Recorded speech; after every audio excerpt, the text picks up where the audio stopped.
सुने आप, सुलेमान अलैहिस्सलाम ने कहा, लोग कहते हैं हम इसलिए हराम खाते ना आसिफ भाई कि हमारा काम नहीं चलेगा। अरे मेरे भाई, तेरे हराम खाने से तेरा काम चलेगा? ये तो गलत बात है। अल्लाह कैसे काम, कभी यूट्यूब में जाए ना, अमेज़न का जंगल सर्च करें, अमेज़न का जंगल दुनिया का सबसे बड़ा जंगल, उसको ज़ूम करें, आगे बढ़ें तो आपको ऊपर की सतह से नीचे जाना पड़ेगा। घाटी पे घाटी देखें, 2-2, 3-3 किलोमीटर नीचे की घाटियां नजर आएंगी। जब उन घाटियों को करीब से आप देखेंगे तो छोटे छोटे कीड़े वहां भी रेंगते हुए नजर आएंगे। मुझे चुपके से बता दो, उन्हें खाना कौन देता है? बोलते क्यों नहीं कि वही तो है जो निज़ाम हस्ती चला रहा है, मेरा खुदा है। न कोई अस्पताल है, न कोई कोतवाली है, न कोई थाना, न कोई वजीर आजम, सब के रिस्क का जिम्मेदार वही है। इन्नल्लाह यर्ज़ुक़ु मन यशाअ बिग़ैरि हिसाब। सुलेमान अलैहिस्सलाम ने कहा, मेरे मौला तू कैसे खिलाता पिलाता है, इतनी बड़ी तादाद तेरी मखलूक की कैसे खिलाता है? अल्लाह फरमाता है, सुन मेरे नबी, अगर मेरे इस मुबारक कुदरत को देखना चाहते हो तो चले जाओ, तालाब के किनारे चले जाना, वहीं पर बाहर बैठ के मेरी कुदरत के जलवे देखना। दुआ करो अब अल्लाह हम सबको हराम से बचाए इंशाअल्लाह। मत खाना हराम वरना नस्लें बदअकीदा हो जाएंगी। फरमाते हैं हुजूर सूफी सुल्तान में साहब किबला, जो हराम खाने के आदी होते हैं उन्हीं की औलादें फिस्क, फजूर, गुमराह, बद्दीन और बदअकीदा हो जाती हैं। जिनके बदन के खून काले हो जाते हैं तो उनकी नस्लों के पेशानियों पर झूठे सजदों के निशान की वजह से पेशानियां काली हो जाती हैं। जी जी, समझ रहे मेरी बात? जी। इसकी स्विच ऑफ कर दो हराम खाने की, नस्लें आबाद रहेंगी इंशाल्लाह। आपने अपने बच्चों को अगर हलाल खिलाया है, उन्हें बियर बार में भेज दोगे, वहां इंशाल्लाह 2-4 महीने के बाद एक मदरसा कायम कर देगा। और अगर आपने अपने बच्चों को हराम खिलाया है, उसे मुफ्ती बनाइए, आप नकीब, शायर, खतीब बना दीजिए, आप यकीन करो वो मस्जिद का माइक गायब करेगा। हकीकती हराम रंग लाएगा। अल्लाह माफ फरमाए। सुलेमान अलैहिस्सलाम कहते, मेरे मौला तू दुनिया का निजाम कैसे चलाता है, ये कीड़े मकोड़ों को कैसे खाना देता है? अल्लाह फरमाता है, मूसा सुन, अगर ये देखना चाहता है तो तालाब पे किनारे पर बैठ जा, मेरी कुदरत के जलवे देख। चले गए। जाने के बाद एक तालाब पे किनारे पर बैठे। जब बैठे तो सुलेमान अलैहिस्सलाम कहते हैं, मैंने देखा एक चूंटी। क्या बोले? कोई दुश्मनी है क्या भाई उससे? हाँ, नाम ले। पूरे कुरान में एक सूरह ही उसके नाम से, सूरह नमल, और मुबारक कहानी भी है। और मालूम है ये कहानी कहाँ की है? फलस्तीन की है।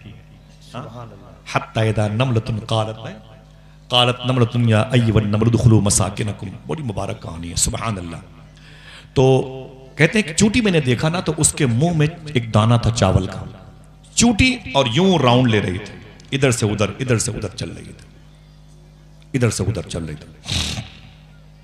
उसके मुंह में एक चावल का दाना था। कहते हैं कि मैंने देखा ना तो चूंटी बड़ी बेकरार थी। अचानक अंदर से, तालाब के अंदर से एक मेढक निकला।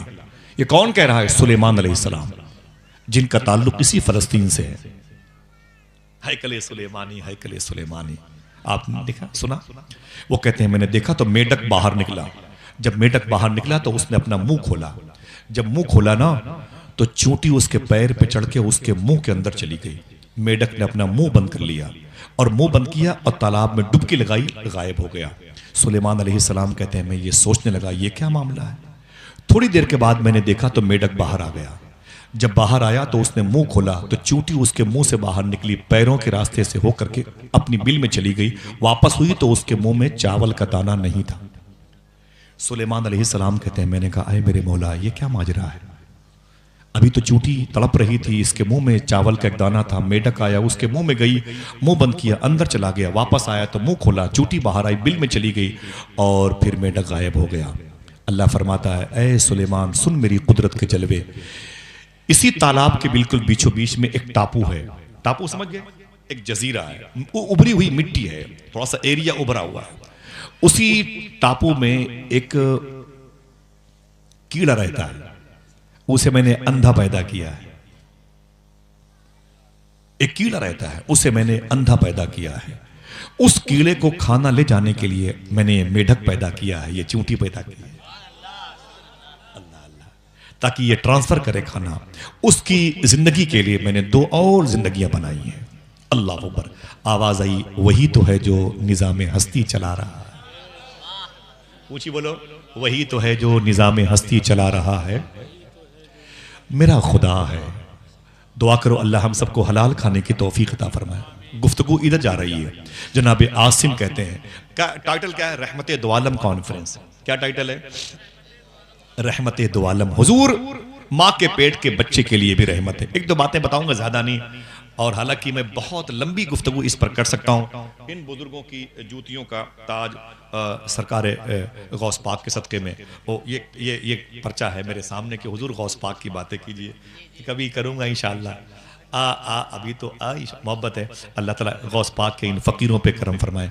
अभी बगदाद शरीफ से, मैं इसी नवंबर में बगदाद शरीफ से आया हूँ और अल्हम्दुलिल्लाह, और दुआ करें इंशाअल्लाह फिर 1 महीने के बाद हाज़िरी हो जाए सूरत बन जाए सैयदना शेख। इसीलिए मैं जलसों में जाता हूँ कि कुछ 4 पैसे मिल जाएं तो कुछ जुआड़ हो जाए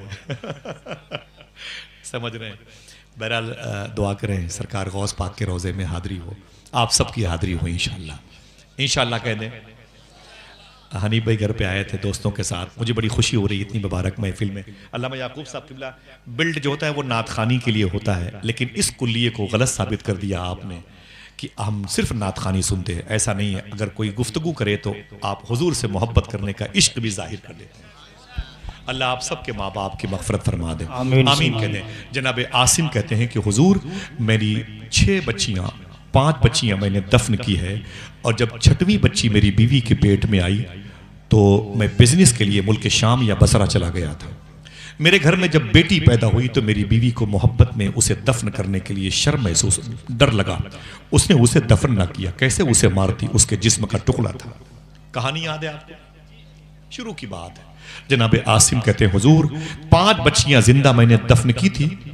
अब मुझे क्या पता मेरे घर में किसकी डिलीवरी हुई, लेकिन मेरी बीवी की कोख से फिर 6ठी मरतबे बेटी पैदा हुई। बीवी ने क्या किया? उसे पाल लिया। 1-1.5 साल की हो गई। जब मैंने खबर भिजवाई कि मैं अगले हफ्ते मक्का शरीफ आऊंगा तो मेरी बीवी का चेहरा उतर गया। उसकी पड़ोसन ने कहा तेरा हस्बैंड, तेरा शौहर, तेरा सरताज, तेरे सर का ताज आने वाला है, तेरे चेहरे पर खुशी नहीं है। तो बीवी ने कहा इसलिए डर गई, अब इस बच्ची का क्या होगा जिसके लिए मैंने कहा था बेटी पैदा हुई इसे मार दूंगा। मुझे डर लग रहा है कहीं मेरा शौहर इसे मार ना दे, मुझे डर लग रहा है कहीं मेरा शौहर इसे दफन ना कर दे। वो जो होगा रब की मर्जी से होगा। अरे मेरी सहेली एक काम कर। बोले क्या? बोले मेरी इस बच्ची को तू ले ले,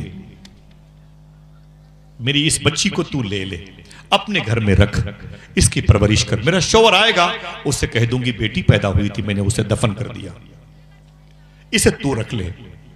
उसने कहा कोई बात नहीं। उस बच्ची को जैसे बाप के आने का वक्त हुआ तो पड़ोसन के यहाँ कपड़े लत्ते लेके भेज दिए गए। अब वो बच्ची पड़ोस में चली गई। हुजूर फरमाते हैं फिर क्या हुआ? ये बात मदीने शरीफ की है। हुजूर आसिम के सामने, आसिम हुजूर के सामने। जनाब आसिम कहते हैं आका मैंने घर में एंट्री की तो मैंने बीवी के चेहरे को देखा। मैंने कहा कि ये बता तेरे पेट से क्या पैदा हुआ, बेटा की बेटी? अगर बेटा तो वो है कहां, बेटी तो वो है कहां? मेरी बीवी ने झूठ बोला, कहा बेटी पैदा हुई तो उसे मैंने मार दिया। मैंने कहा मार दिया? कहा मार दिया। मैंने कहा बहुत अच्छा किया, बाप दादा की रस्मों से तूने अपने आप को इनहिराफ अलग नहीं किया, बहुत अच्छा किया। हम किसी को अपने घर में दामाद की सूरत में नहीं देखना चाहते। जनाब आसिम कहते हैं कि मेरी बीवी ने मेरे लिए खाना पीना लाया, लेकिन जब मैं खाना खा रहा था तो थोड़ी देर में पड़ोस के घर से वो बच्ची मेरे घर में आ गई। आप कहते क्यों नहीं? तो घर तो उसी बच्ची का था,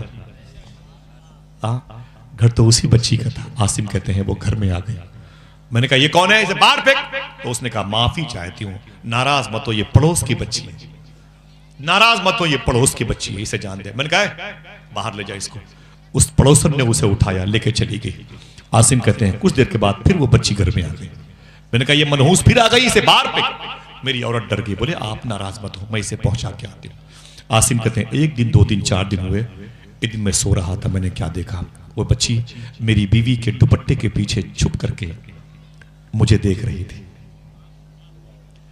क्यों न देखे, खून तो आसिम का था, ब्लड तो आसिम का था।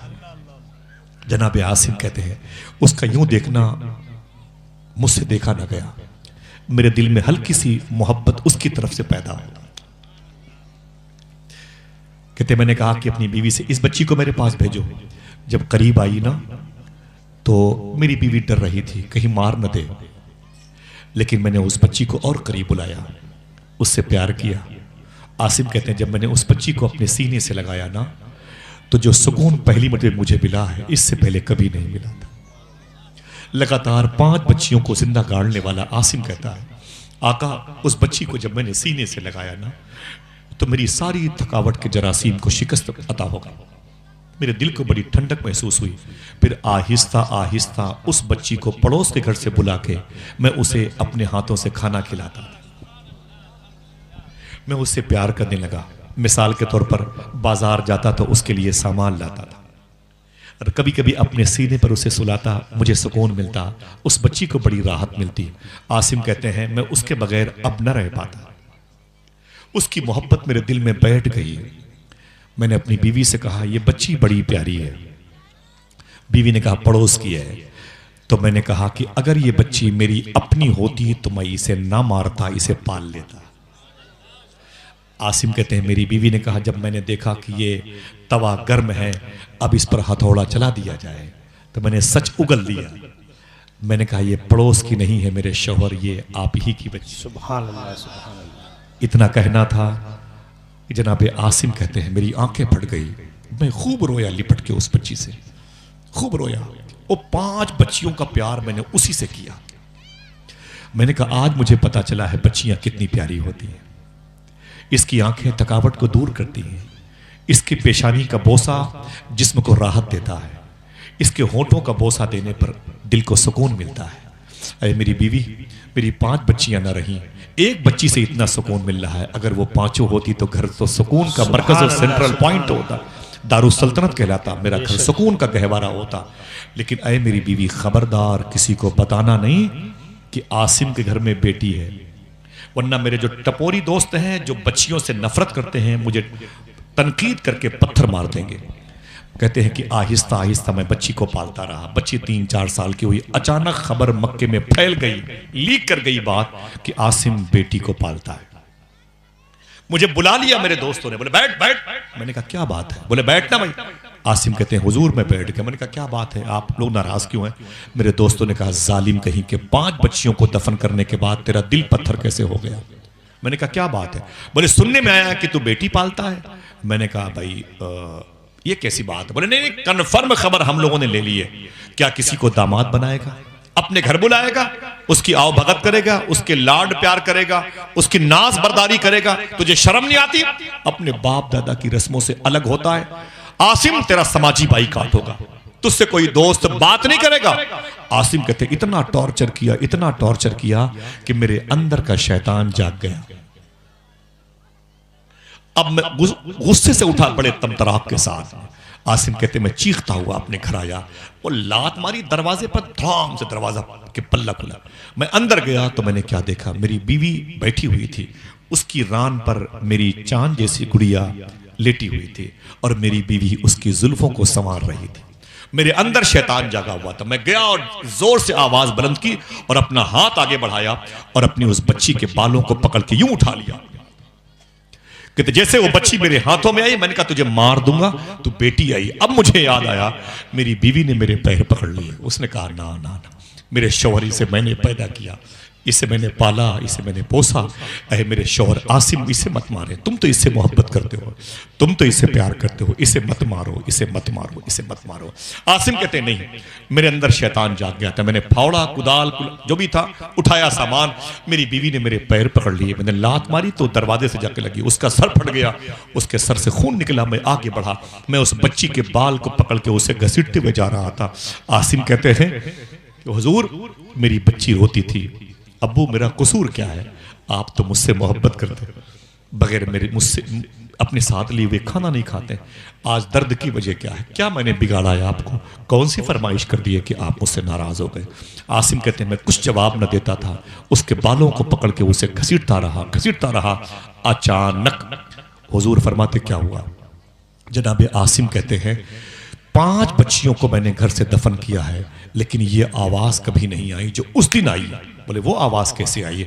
आसिम कहते हैं अचानक मेरे पीछे से आवाज आई, आसिम खबरदार, इसे मारना नहीं, आसिम इसे मारना नहीं, आसिम इसे मारना नहीं, खबरदार आसिम। कहते मैं डर गया, मैंने यकीन कर लिया कयामत आ जाएगी। जमीन फट जाएगी, मैं धंस जाऊंगा, मौत का फरिश्ता मेरे पीछे है। मैंने पीछे मुड़ के देखा, आवाज आई थी, आवाज देने वाला कोई न था। मैं कांपने लगा। मैंने फिर भी अपनी बच्ची के बालों को पकड़ के उसे घसीटता रहा।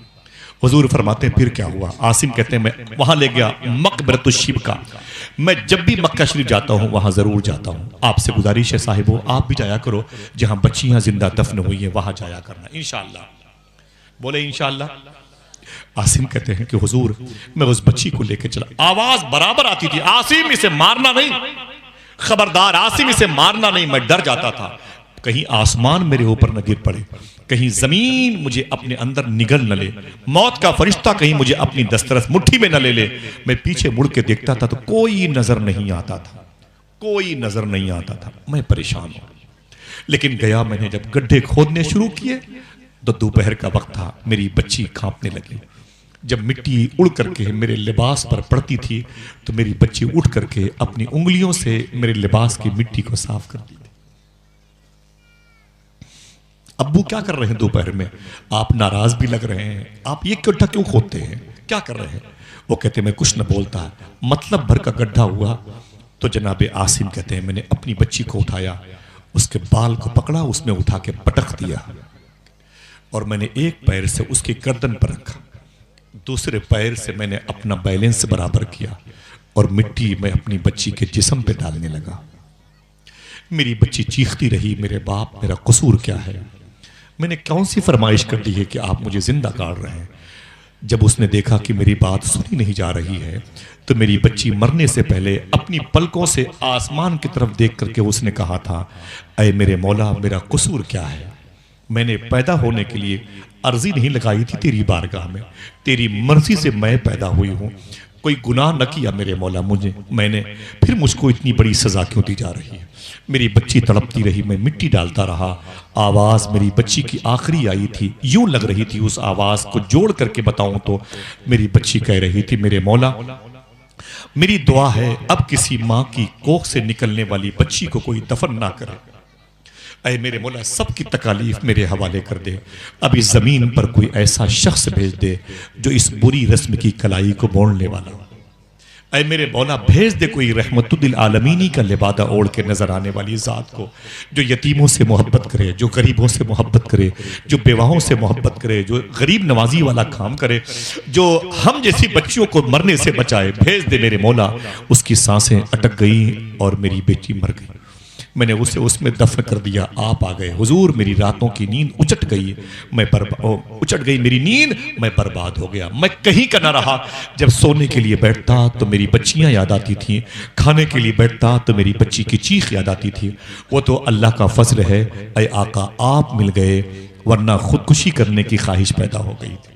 आप न मिलते तो मैं मर जाता, मैं घुट घुट के मर जाता। आपका दामन मिला तो सुकून मिला, आप आए तो सुकून मिला। मुझे सिर्फ इतना बता दें हुजूर, जो मैंने जुर्म किया है क्या अल्लाह मेरे गुनाहों को माफ़ करेगा? हुजूर ने रो करके फरमाया। आसिम कहते हैं हुजूर की आंख से इतने आंसू निकले थे, हुजूर की दाढ़ी शरीफ भीग गई थी, हुजूर के जुब्बे शरीफ पर आंसू गिरते थे। मेरे आका ने फरमाया, आसिम वो जो तुमने क्राइम किया, जुर्म किया है, वो ईमान लाने से पहले का जुर्म है, तुमने इस्लाम कबूल कर लिया है, अल्लाह तुम्हारे गुनाहों को माफ़ करे। अब आसिम कहते हैं हुजूर अगर इजाज़त दे तो एक सवाल करूं। यही इस कहानी का टर्निंग पॉइंट है, जो इतनी देर से बात घूम रही है। मैंने अपने बुजुर्गों से पूछा था क्यों इसका नाम रखा रहमते दो आलम कॉन्फ्रेंस। अब इनका जो जवाब आया है वो भी इसी आखिरी जुमले में जाहिर हो रहा है। हुजूर से पूछते हैं, आसिम आका ये बताएं 5 बच्चियों को मैंने दफन किया है, कितनी? ऐसे ऐसे लोग मक्के में थे दहिया कल्बी नाम के, जिन्होंने 65 और 66 और 86 बच्चियों को जिंदा दफन करने का ऑर्डर किया। समझ रहे हैं आप? 1-2 बच्चियों तक महदूद नहीं है, 86 बच्चियां जो इन माओं की गोद से निकलती थीं, अगर बेटी होती थी उन्हें दबोच करके मारा जाता था और जिंदा दफन किया जाता था। ऐ मेरी बहनों तुम दरूद पढ़ा करो, हुजूर के आने से तुम्हारी इज्जत बची है, इस्मत बची है, तुम्हारा ईमान सलामत है।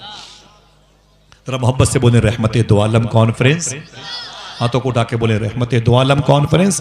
सुने मोहब्बत के साथ। आसिम कहते हैं आका मैंने 5 बच्चियों को जिंदा दफन किया है, किसी बच्ची के दफन पर वो आवाज नहीं आई जो आवाज 6वीं बच्ची के दफन पर आती थी। क्या आती थी? आसिम इसे मारना नहीं। देखिए भाईजान, आसिम इसे मारना नहीं, आसिम इसे मारना नहीं, खबरदार इसे मारना नहीं आसिम। तो ये आवाज छठी बच्ची के मौके पर क्यों आ रही थी? हाथों को उठा के बताओ, बता दूं? जवाब है, याद रहेगा। होटलों पे बताओगे, चाय खानों पर, किसी को चाय पिलाने की नियत से जाना, चाय पीने की नियत से मत जाना। समझ रहे हैं? 2 4 10 20 रुपए ज्यादा लेके चाय खानों पर जाओगे, फरमाते हैं सूफी साहब किबला, किसी को चाय पिला के पियोगे तो चाय ज्यादा जायकेदार मालूम होगी। वो चाहे हिंदू हो चाहे मुसलमान हो, कोई गरीब हो, जूतों में पालिश करने वाला हो, रिक्शा चलाने वाला हो, तुम उसकी खैरियत पूछते रहो। वो तुम्हारे सामने गरीब है तो उसे भी खिला पिला दिया करो। यही काम गरीब नवाज ने किया है, तब ना हमारे और आपके बाप दादा में से 90 लाख लोगों ने कलमा पढ़ा। ये हुजूर की रहमतुल आलमीनी है। कहते आका मुझे बताएं तो सही, मैंने 5 बच्चियों को मारा है लेकिन वो आवाज नहीं आई हसन भाई, वो आवाज ये 6वीं बच्ची के मौके पर क्यों आवाज आई है बता दूं? हुजूर ने रोक कर फरमाया कि आसिम, 6वीं बच्ची के मौके पर जो आवाज आई थी ना, बार बार आई थी, आसिम इसे मारना नहीं, आसिम इसे मारना नहीं। वो ये आवाज इसलिए आई थी, उस वक्त में मक्के शरीफ में अम्मी आमिना के शिकम से जमीन पर पैदा हो चुका था। आया रब की रहमतें नहीं चाहती थी कि जिस शहर में वो गया हो, जिसे मैंने कायनात के लिए रहमत बना के भेजा है, उसके होते हुए किसी बच्ची पर जुल्म हो, उसके होते हुए किसी सिनफ नाजुक को यूं निचोड़ा जाए जैसे लोग कपड़े निचोड़ते हैं, उसके होते हुए किसी पाकीज़ा मेरी बंदी पर जुल्म की के पत्थरों की बारिश हो। मेरा हबीब, मेरे आका फरमाते हैं, रब चाहता है कि मेरा हबीब अगर इस शहर में है तो फिर कोई किसी पे जुल्म ना करे, इसलिए कि हुजूर रहमते दो आलम है। जरा मोहब्बत से कह दो, हुजूर रहमते दो आलम है। बज गए हैं 10:35। हुजूर सारे आलम के लिए रहमत है। थक गए? बुलाए शोरा किराम को। हाँ तो